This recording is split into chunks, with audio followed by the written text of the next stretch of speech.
자, 마태복음 16장 13절부터 20절까지 최대한 빨리 한번 가보겠습니다. 마태복음 16장 13절부터 20절까지. 물론 별로 읽어보실 시간이 없으셨을 거라고 제가 믿어 의심치 않기 때문에 오늘이라도 한 번쯤은 읽어봐야 될 것 같다는 생각에 저하고 한 절씩 번갈아 가면서 읽어보도록 하겠습니다. 예수께서 빌립보 가이사랴 지방에 이르러 제자들에게 물어 이르시되 사람들이 인자를 누구라 하느냐?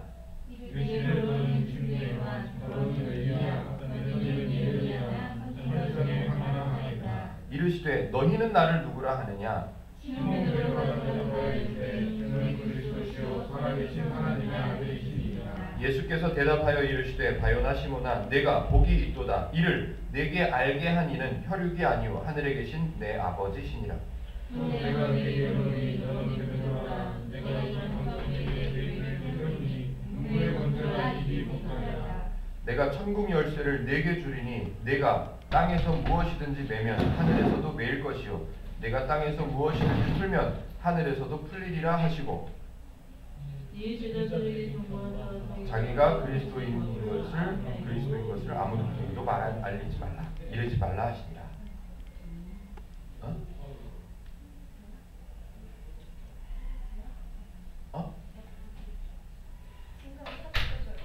진근이 참 당첨되셨습니다. 누구죠? 제가 모르겠어요. 소리 오게 하시고 안경 쓰시고 3층 아저씨입니다. 친절하게 얘기하시면 3층 아저씨고 부락부락하게 생겨서 차 좀 빼요 이렇게 얘기하면 반장님이시고. 감사해요. 다행이네요. 가겠습니다. 오늘 본문에는 중요하게 봐야 될 것이 예수님께서 질문을 하고 계시다는 거예요. 제자들한테 똑같은 질문을 두 번 합니다. 사람들이 예수님을 인자를 나를 어떻게 생각하고 있느냐라고 한번 물으셨고 또 15절에 그러면 사람들 말고 너희는 나를 누구라고 생각하느냐라고 두 번 물어보십니다. 사람들이 기독교를 많이 오해합니다. 그런 얘기 들어보셨어요? 기독교가 아니라 개독교다.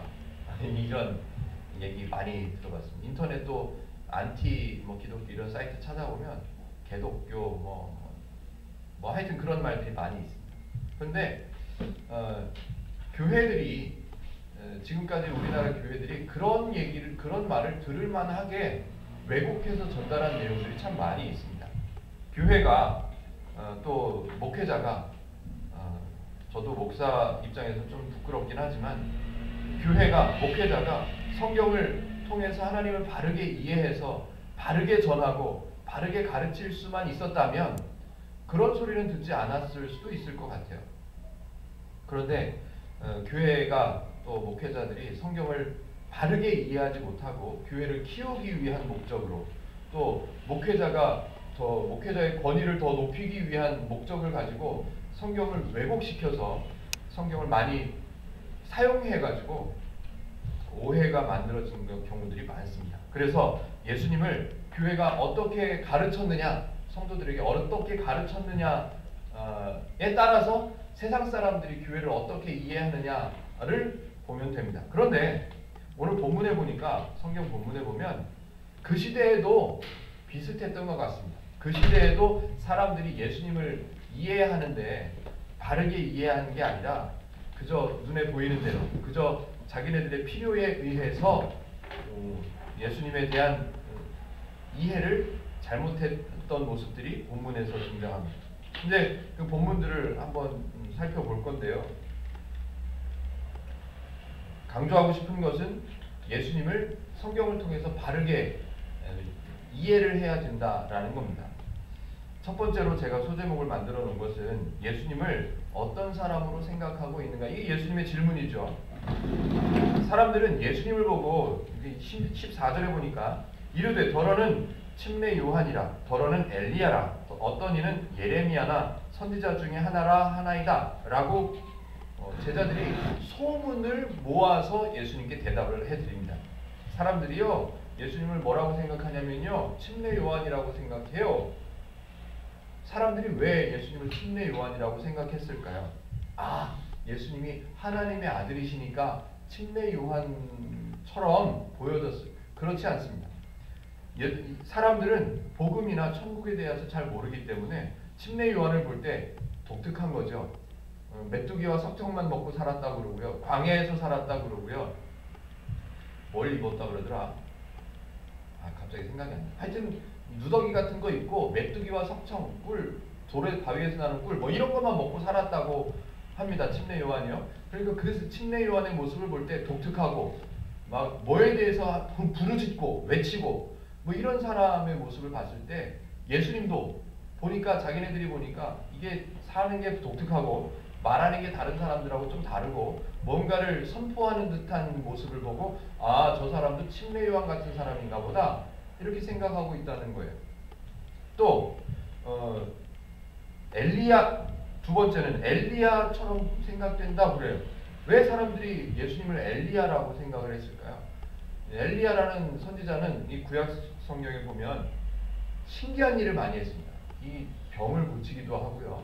임신하지 못하는 그 여인에게 기도해서 축복해서 임신도 하게 되고 그 아들이 나중에 무슨 질병 때문에 죽었어요. 죽었는데 또 가서 엘리야 선지자가 가서 기도해줘서 살게 하고 막 이런 또 그거 알죠? 우상을 섬기는 제사장들하고 400명인가 하고 싸워가지고 이겨가지고 그 제사장들을 다 죽여버린 신기한 일들을 많이 한 선지자예요.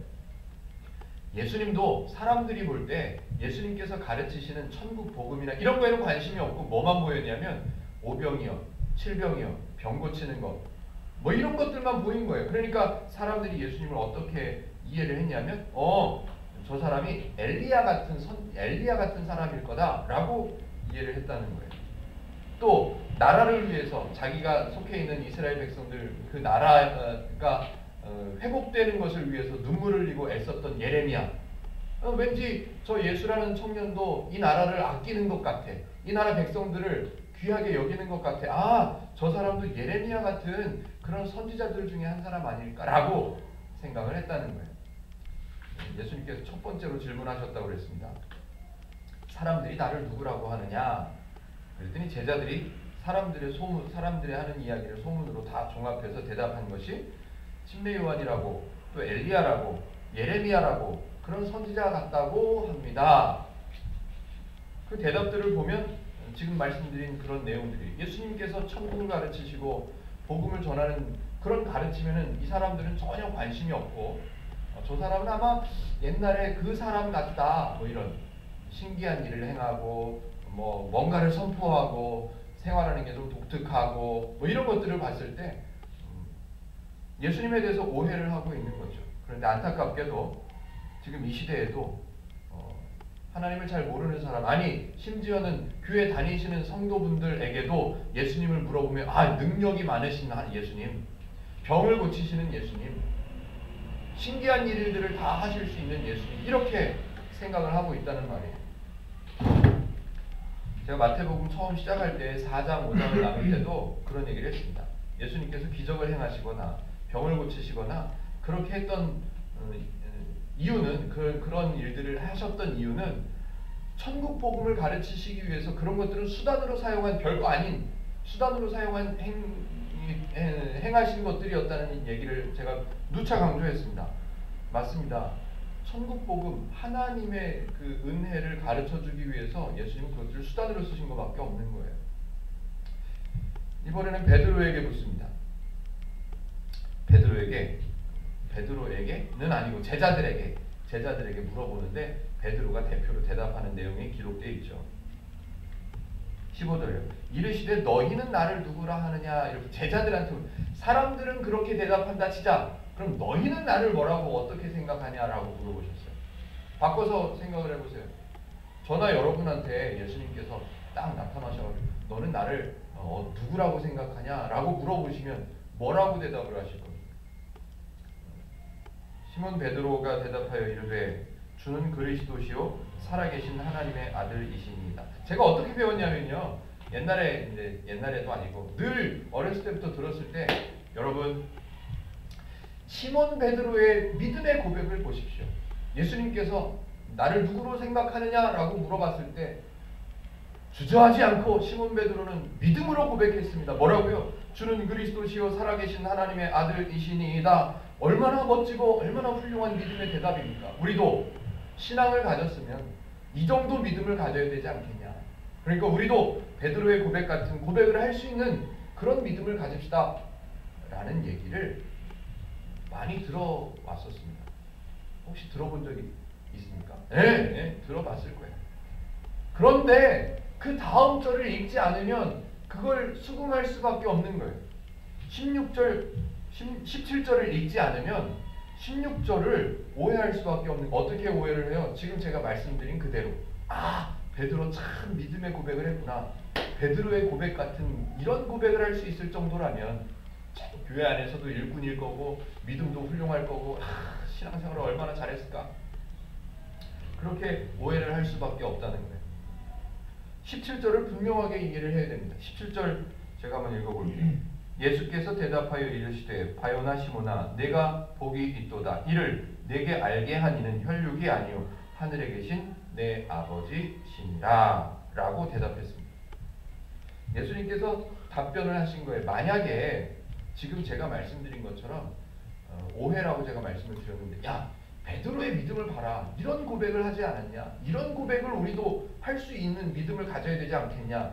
라고 베드로의 그 고백을 칭찬하거나 그 고백을 본받아야 된다라고 성경도 말씀하셨다면 그런 의도로 기록하신 거라면 17절에 이렇게 써 있으면 안 돼요. 야, 너 참 똑똑하구나. 너 참 믿음이 좋구나. 야, 베드로 너 어떻게 그런 고백을 할 수 있냐라고 칭찬을 하셨어야 맞습니다. 그런데 베드로의 고백을 들으시고 베드로를 칭찬하신 내용이 없습니다. 베드로의 고백이 야 옳다. 너 참 잘 말했다. 말 잘했다. 너 참 믿음이 괜찮구나. 아, 너 훌륭하다. 내 믿음이 크도다. 뭐 이런 얘기를 한 적이 없습니다. 이런 얘기가 없고 뭐라고 되어 있냐면 내가 알게 한 이는 네가 그렇게 고백할 수 있는 지혜가 있는 것은 혈육이 아니요. 선생님한테 배운 것도 아니고 부모님한테 배운 것도 아니고 네 스스로 깨달아서 알 수 있었던 것도 아니고 오직 하늘에 계신 내 아버지께서 알게 하신 거다라고 대답하시는 거예요. 베드로의 의지나 베드로의 결단이나 베드로의 믿음이나 그런 거하고 상관없고 예수님께서 알려주시는 것은 야, 너 그렇게 알고 있구나. 그렇게 알게 된 것은 너 그거 하나님께서 알게 하신 거야 라고 말씀하시는데 그렇게 설명하신 것을 한 글자로 바꿔주는데 그걸 복 이렇게 표현하십니다. 야, 너 참 똑똑하다. 너 참 지혜롭구나. 너 믿음 괜찮구나 라고 설명하시는 게 아니라 칭찬하시는 게 아니라 바요나 시모나 너 복이 있구나. 복을 받았구나. 왜 복을 받았냐면 너 그렇게 알고 있는 그렇게 알게 된 지혜는 사람들한테 배워서 네가 스스로 깨달아서가 아니라 하나님 아버지께서 주신 거니까 너 그 복을 받았구나 라고 알려주시는 거예요. 저와 여러분들이 베드로의 신앙을 본받아야 된다. 베드로의 믿음의 고백을 우리도 할 수 있어요. 아니요. 그런 게 아니라고. 우리도 알고 있죠. 우리도 제가 물어보면 분명히 대답하실 거예요. 하나님을 믿잖아요. 예수님이 있다는 것을 예수님께서 사역하셨다는 것을 믿잖아요. 알잖아요. 이렇게 저와 여러분들이 알게 된 것, 믿게 된 것은 우리 스스로 결단하거나 내가 이번 주부터는 믿어야지. 내가 내일 오늘 밤 12시가 땅 되면 나는 믿는다. 이렇게 해서 믿어지는 게 아니라고요. 내일 밤 12시가 되면 나는 예수님을 고백할 수 있는 예수님을 하나님의 아들이시라고 우리의 구원자라고 고백할 수 있다. 난 그때부터 고백할 수 있게 되는 거야. 그렇게 해서 되는 게 아니란 말이에요. 우리가 그때와 그 시는 몰라도 우리 마음에 그 하나님을 그 예수님을 알 수 있도록 하신 분이 하나님이라고 알려주시는 거예요. 예수님께서 질문을 하셨다고 그랬어요. 두 가지 질문, 두 번 똑같은 질문을 두 번 하셨다고 그랬어요. 왜 질문을 하셨을까요? 예수님이 이 제자들의 생각을 몰라서요? 아니요. 예수님의 질문의 의도는 이렇습니다. 질문의 의도가 있으실 거예요. 그 의도를 이해하기 위해서 제가 예를 들어서 라디오 방송을 가끔 들어보면요. 저는 오후 시작하는 그 최유라하고 누구 나오는 그거 참 재밌는 유머 웃음이 묻어나는 편지 뭐 이런 거 듣는 게 재밌어서 가끔 듣습니다. 고속도로 운전할 때나 이런 때 가끔 듣는데 그런데 문제를 내요. 가끔 경품 받으라고 문제를 경품을 하나 걸고 문제를 내요. 그런데 그런 데서 내는 문제가 어렵든가요? 쉽든가요? 쉬워도 보통 쉬운 게 아니에요. 이건 내 장난하는 것도 아니고 예를 들면 이런 문제 제가 하나 메모를 해본 내가 봐도 참 기가 막혀. 문제. 이 경품을 받으실 분은 이 문제를 이 어려운 문제를 맞춰서 정답을 알려달래. 얘기를 하네. 다음 중 야구 경기에 사용하는 공은 무엇일까요? 1번 배구공, 2번 농구공, 3번 야구공. 자, 이 문제의 정답을 아시는 분은 이런 말도 안 되는 문제를 왜 낼까요? 내는 의도가 뭘까요? 자기 방송 광고하는 거 목적이고요. 또 참여하게 하기 위한 목적을 갖고 있지 이걸 못 맞추면 야단치고 맞추면 뭐 선물 칭찬하고 이런 목적이 아니란 말이에요. 예수님께서 지금 제자들에게 질문하시는 의도가 바로 이렇단 말이에요. 예수님도 아세요. 제자들이 뭐라고 할지 사람들이 뭐라고 생각하고 있는지 아시지만 질문을 하는 거예요. 왜요? 제자들에게 이 질문을 통해서 더 중요한 것, 더 소중한 것을 알려주시려고 질문을 하시는 거예요. 베드로도 자기 스스로 그렇게 대답을 했지만 목에 힘을 줬다거나 자랑스러워 이런 내용이 안 나와요. 그냥 대답한 거예요. 자기 마음에 있는 얘기를 한 것뿐이에요. 정말 중요한 것을 가르쳐 주시기 위해서 말씀하셨단 말이죠. 오늘 본문에 보면 아무리 찾아봐도 침례요한의 그 고백을 칭찬한 내용도 없다고 말씀드렸습니다. 베드로가 멋진 대답을 아주 신실해 보이는 그런 대답을 한 게 아니라 하나님께서 그 하나님의 아들이신 예수님을 알 수 있도록 이미 복을 받은 사람이야 라는 것을 알려주기를 원하셔서 질문을 하셨다는 거예요. 성경은 저와 여러분들처럼 베드로처럼 예수님을 알고 예수님을 따르고 성도들이 하나님을 믿고 하나님을 고백하고 그런 것들을 칭찬하시지 않습니다. 왜냐하면 그게 그 사람들의 힘이나 그 사람들의 결단으로 만들어진 게 아니기 때문에. 그런데 우리는 어떻게 해요? 우리는 그 집사님 참 믿음이 대단해. 봉사하는 거 봐. 그 집사님 말씀하는 말 좀 들어봐. 전부 다 하나님 얘기고 이야 얼마나. 아니요. 성경도 믿음에 대해서 칭찬하지 않습니다. 하나님도 믿음에 대해서 칭찬하신 적이 없습니다. 왜? 그 믿음, 그 하나님을 아는 지혜 그런 것들이 다 하나님께서 주셨기 때문에 고백할 수 있다는, 말할 수 있다는 거예요. 행동할 수 있다는 거예요. 그런데 사람들은 자랑하기도 하고 목에 힘을 주기도 하고 칭찬하기도 하고 심지어는 질책하기도 합니다. 저렇게 해서 신앙생활 되겠어? 저렇게 기도생활을 안 해가지고 믿음이 자라겠어? 그렇게 무슨 노력을 하면 믿음이 커질 것처럼 그렇게 오해를 하는 경우가 얼마나 많은지 모릅니다. 아이고 저분 보니까 주일 예배도 가끔 빼먹고 저분은 신앙 틀렸어. 잘하기는 틀렸어. 라고요. 오늘 성경은 그런 거 없다고 가르쳐 주는 겁니다. 그 하나님께서 주신 은혜로 하나님께서 가르쳐 주셔서 우리가 고백할 수 있는 것, 우리가 하나님을 인지하고 있다는 것, 하나님을 우리의 구원자로 이렇게 생각하고 말할 수 있는 것을 하나님께서 주셨다고, 하나님 때문이라고 설명하는데 그것을 복이라고 하는 거예요. 성경에서 복에 대한 개념을 제가 이제 나중에 기회가 되면 신명기를 볼 때 복에 대해서 제가 말씀을 나누겠지만요.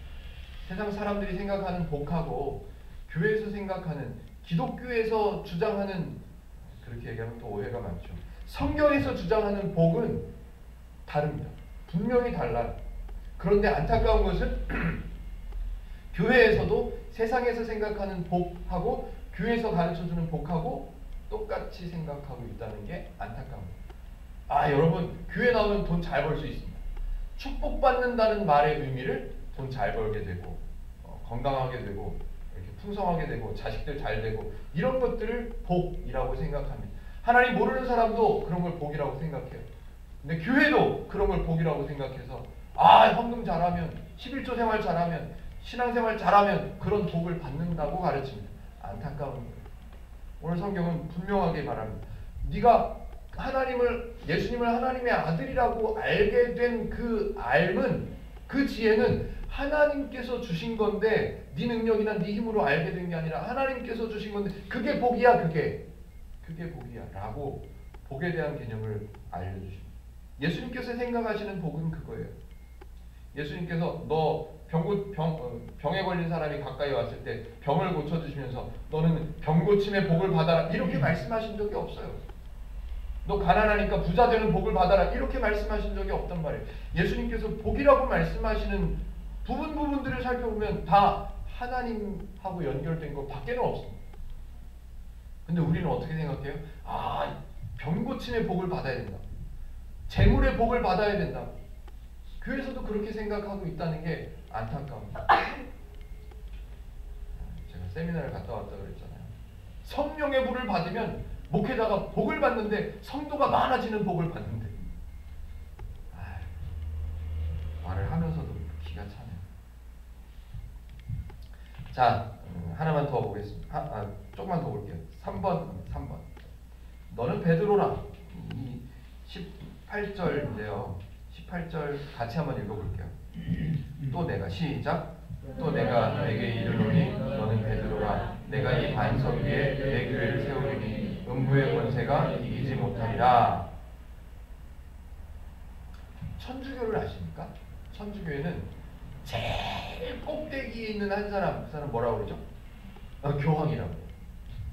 오늘 요 18절 요 구절 때문에 카톨릭이 생기는 거예요. 생긴 거예요. 이해를 해봅시다. 또 내가 내게 이르노니 너는 베드로라. 내가 이 반석 위에 내 교회를 세우리니 음부의 권세가 이기지 못하리라 라고요. 자, 이렇게 오해를 하시면 안 된다고 제가 한번 설명해 보겠습니다. 예수님께서 베드로를 지칭하셨어. 베드로를 지목하셔서 그 반석 위에 하나님의 교회를 세우는데 그 베드로 위에다가 세우셨기 때문에 음부의 권세가 이기지 못할 거라고 말씀하셨어. 베드로 같은 사람 위에다 교회를 세우는 거구나. 베드로가 최고구나. 베드로에게 모든 권한을 다 주셨구나. 베드로가 있어야 교회가 되겠구나 라고 생각해서 교황의 일대 교황이 누군지 아세요? 베드로예요. 예수님의 12제자 중에 베드로, 그 사람이 카톨릭에서 말하는 일대 교황이에요. 그 권한, 그 하늘에서 부여하신, 베드로에게 부여하신 음부의 권한, 음부가 뭐죠? 음부의 권세가 교회를 흔들 수 없는, 이길 수 없는 그 권한을 베드로에게 주셨는데 그 베드로에게 주신 그 하늘의 권한을 2대, 3대 교황들에게 물려주고 있다는. 그리고 카톨릭에서는 교황의 한마디는 거의 법이 법. 이건 오해라고 제가 말씀을 드렸어요. 이해를 제가 말씀드려볼게요. 예수님께서 말씀하신 거예요. 너는 베드로야. 알았니? 네 능력으로, 네 지혜로 하나님의 아들이라고, 예수님을 하나님의 아들이라고 고백한 게 아니라 너는 하나님의 복을 받아서 하나님께서 도우셔서 하나님께서 알게 하셔서 너는 그렇게 고백할 수 있는 거야. 그게 너 베드로야. 알았니? 라고 말씀하시고 그 뒤에 뭐라고 하시냐면 내가. 누가요? 내가. 여기부터 문장이 새로 시작돼요. 새로 시작되는 거예요. 내가 이 반석 위에 든든한 하나님께서 도와주신 그 복, 예수님을 하나님의 아들이시라고 알게 하신 그 복, 그 반석 위에다가 내 교회를 세우리니. 베드로하고는 상관이 없어요. 내 교회를, 내가 그 복, 하나님께서 주신 그 지혜, 하나님의 아들이신 것을 알게 하신 그 은혜 위에다가 내가 내 교회를 세울 거야. 내가 세웠으니까 음부의 권세, 딴 것들은 건들지를 못하지 라고 말씀하신 건데, 사람들이 이 구절을 베드로구나, 베드로. 조금 더 비약해서 제가 설명을 하면요, 제가 늘 강조했습니다. 행복누린교회는 한 사람의 헌신과 한 사람의 결단으로, 제가 가야 공연에 있을 때 예배할 때 아마 말씀드렸던 것 같은데, 행복누림교회는 절대로 이승우 목사의 헌신과 이승우 목사의 특별한 결단과 그런 것들로 교회가 시작된 게 아니라고 여러 번 제가 말씀을 드렸습니다. 제가 문서 인터넷에도 많이 써놨어요. 일부러 저 스스로를 채찍하기 위해서라도 써놨어요. 교회는 한 사람의 헌신과 한 사람의 결단으로 만들어지는 게 절대로 아닙니다. 왜? 여기 써 있잖아요. 누가 세우신대요, 교회를? 내가. 그런데 무슨 오류가 생겨나냐면, 이승호 목사의 헌신으로 행복누림교회가 2012년 9월 2일 날 주일 예배를 시작하면서 얼마나 힘들었을까? 가정에 돈도 없고 먹을 것도 없으면서 얼마나 그 어려운 헌신이 있었을까? 그 헌신이 있었기 때문에 행복누림교회가 시작됐다로 그 방향으로 걸어가면 나중에 희망사항이지만 200명이 되고 300명이 되고 500명이 돼서 행복누림교회가 커졌어요. 그러면 이승우 목사의 헌신으로 세워져서 그만큼 성장하게 되면 이승우 목사가 법이 되는 거예요. 그 교회의 법이 되는 거예요. 이승우 목사가 한마디 하면 뭐든 되는 거예요. 이게 맞든 틀리든, 성도들이 힘들든 힘들지 않든, 성도들에게 상처가 생기든 말든 목사가 얘기하면 되는 거예요. 그런 오류들이 지금 이 시대에도 얼마나 많은지 몰라요. 한 목회자가 헌신해서 결단해서 교회를 세우게 되면 그런 오류들이 일어납니다. 성경하고 전혀 상관없는, 근거 없는, 신앙하고는 근거 없는 일들을 교회에서 목사님이 요구하시면서 이게 하나님의 뜻이야 라고 말하면 성도분들은 그게 그런가 보다 또 막 힘들고 어려우면서도 아파하면서도 그걸 따라가는 거예요. 왜? 성경을 모르니까. 예수님께서 이렇게 말씀하셨다는 것을 모르니까. 교회가 그분의 헌신으로 시작된, 저분이 옛날에 교회가 시작됐을 때 얼마나 고생했는지 아냐고. 얼마나 저분을 통해서 하나님께서 이 교회를 세우신 거로, 저분을 통해서. 행복누림교회는 그런 게 없습니다. 이승호 목사가 물론 동참해서 같이 교회를 세워가고는 있지만 저는 때가 되면 없어질 수도 있는 거고, 행복누림교회가 더 성장하고 더 아름다워지기 위해서는, 더 성경적이고 더 하나님께서 기뻐하시는 교회가 되기 위해서라면 저는 사라져도 상관이 없는 거죠. 여하튼 오늘 18절을 분명하게 이해를 하셨으면 좋겠습니다. 분명히 하나님께서 하나님의 교회를 하나님께서 허락하신 그 반석 위에다가 세우신다고 말씀하신 거예요. 여기에 베드로가 붙으면 안 됩니다. 그냥 그 문장 한 절 안에 들어있다는 거 말고는 다른 연결고리가 없습니다. 19절 한번 보죠. 내가 천국 열쇠를 네게 주리니 내가 땅에서 무엇이든지 매면 하늘에서도 매일 것이요 내가 땅에서 무엇이든지 풀면 하늘에서도 풀리리라 하시고, 얼마나 이게 써먹기가 좋은지 몰라요. 베드로에게 교회를 세우는 권한을 주셨지 않냐. 베드로가 풀면 하늘에서도 풀리는 거고, 베드로가 매이면 땅에서도 매이는 거고, 그렇게 생각하게 돼 있죠. 그러니까 이 시대 교회들이 목사님이 한마디 하면, 목사님이 아무개 집사님 교회 안 나오면 그 하나님이 한 대 때리신다고, 빨리 나오라고, 맞기 전에 나오라고 말을 하면 그 말에 두려워하는 거예요. 하나님이 때리시는 분으로 생각하는 거예요. 목회자가 말하면 그걸 믿는 거예요. 성경에는 안 나와. 근데 그걸 믿는 거예요. 안타까운 거예요. 너무너무 안타까운 거예요. 절대로 하나님께서 예수님께서 19절을 말씀하신 이유는 어떤 특정한 한 사람으로 인해서 하늘이 열리고 막 이런 거 없습니다. 천국 열쇠를 제가 한번 설명해 보겠습니다. 천국 열쇠는 분명히 저와 여러분들에게 열쇠를 주신 건 맞아요. 천국 열쇠를 주셨어요. 내가 천국 열쇠를 갖고 있어요. 단 천국 열쇠를 갖고 있는데 천국을 만들거나 천국을 없애거나 할 수 있는 능력이 아니에요. 단지 천국의 문을 열어서 내가 그 안에 있는 하나님께서 준비하신 복들을 내가 받을 수 있는 거예요. 다시 우리식으로 표현하면, 우리 교회식으로 표현하면 다 준비해 놓으셨어요. 다 준비해서 나한테 줄 준비까지 다 끝나셨어요. 그리고 나한테 열쇠를 주셨다고 표현해요. 이 말은 다 준비해놨으니까 네가 받아 쓰기만 하면 된다는 거예요. 열어서 내가 쓰기만 하면 된다는 거예요. 다시 표현을 바꿔가지고 다 준비해놓고 다 주기로 작정해놓고 다 결정해놨기 때문에 네가 선택해서 받아서 누리기만 하면 된다는 거예요. 금고 안에 금덩어리가 들어있어요. 내 방에, 우리 집에 내 방에 딱 넣어주셨어요. 그리고 나는 열쇠를 갖고 있어요. 그 안에 금괴를 내가 만들 수 있는 게 아니라고요. 내가 그 안에 금괴를 더 많이 만들어가지고 딴 사람들한테 막 나눠주고 이게 아니라고요. 너 잘해, 기도 열심히 해, 그럼 내가 좀 꺼내줄게. 이게 아니라고요.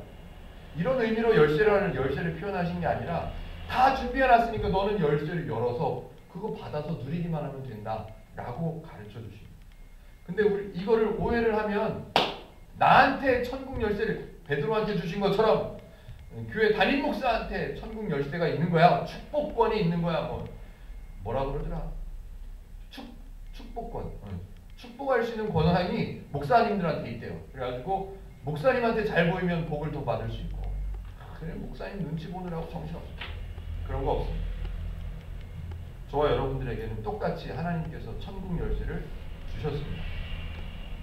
우리가 하나님께서 주신 것이 무엇인가만 알고 배울 수 있고 이해할 수 있고 깨달을 수 있어서 그것들을 누리기로만 하면 다 누릴 수 있다는 것, 그게 천국 열쇠라는 의미입니다. 한 절만 더 살펴보고 마치겠습니다. 마지막 절 20절입니다. 같이 한번 읽어보실까요? 시작.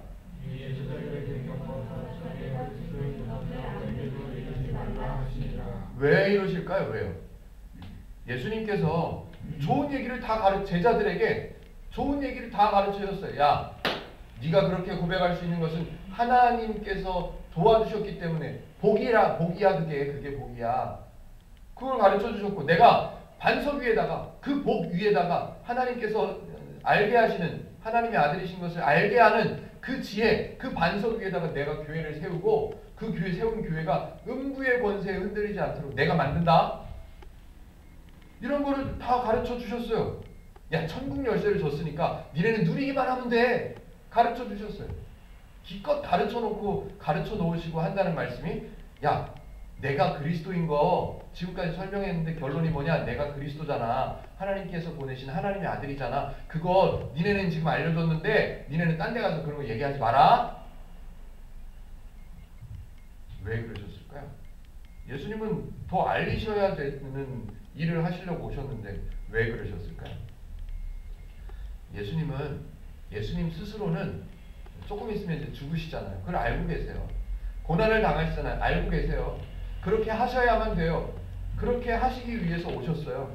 그래서 고난 당하실 거, 십자가에 달려 죽으실 거 다 알고 계세요. 그래서 이 예수님은 그런 얘기를 하시는 거예요. 사람들에게도. 왜? 돌 맞을 수도 있고 나는 고난을 받을 수도 있으니까 난 다 알고 있으니까 나는 이걸 외치고 가르쳐야 돼. 그런데 지금 예수님께서 데리고 다니시는 제자들은 아직 모르거든요. 아직 성도가 못 되었어요. 예수님께서 완성하지를 않으셨어요. 끝내시지를 않으셨다고요. 성도가 아직 되지 않았음에도 불구하고 얘네들이 잘 알지도 못하는 것을 나가서 떠들었다가는 얘네들만 주장창 두드려 맞고 고난받고 얘네가 죽을 수 있으니까 제자들을 아끼시기 위해서 말씀하신 거예요. 너희들은 얘기하지 마. 나는 계속 가르치고 있잖아. 지금도 너희들도 가르치고 사람들도 모았을 때 가르치고 있잖아. 내가 가르치는 건 괜찮은데 너희들은 아직 하지 마. 너희들. 제자들을 아끼시는 거예요. 그런데 저와 여러분들은 달라요. 예수님인 것을 가르치지 말래. 우리는 절대로 하나님에 대해서 딴 사람들한테 얘기하면 안 돼. 아니 이게 아니고요. 아직 성도가 못된 제자들에게는 지금부터 고난을 당하면 안 돼요. 왜? 예수님도 아세요. 이 제자들이 나중에 예수님께서 부활하심을 듣고 믿게 되고 예수님에 대한 확신을 갖게 되면 하지 말라고 말려도 예수님을 전할 사람들이라는 것을 압니다. 예수님을 전하면서 고난도 받게 될 거라는 것도 아십니다.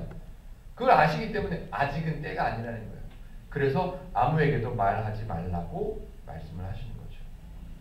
오늘 본문은 설명을 여기까지인데요. 본문을 성경을 보실 때 오해를 안 하셨으면 좋겠어요. 누구든지 저와 여러분들을 포함해서 누구든지 성경을 보고 오해를 하면 기독교가 이상한 데로 가는 거예요. 지금 시대의 교회들도 오류를 범하는 내용들 물론 훌륭한 교회들이 더 많겠죠. 근데 오류를 범하는 교회들이 얼마나 많은지 모릅니다.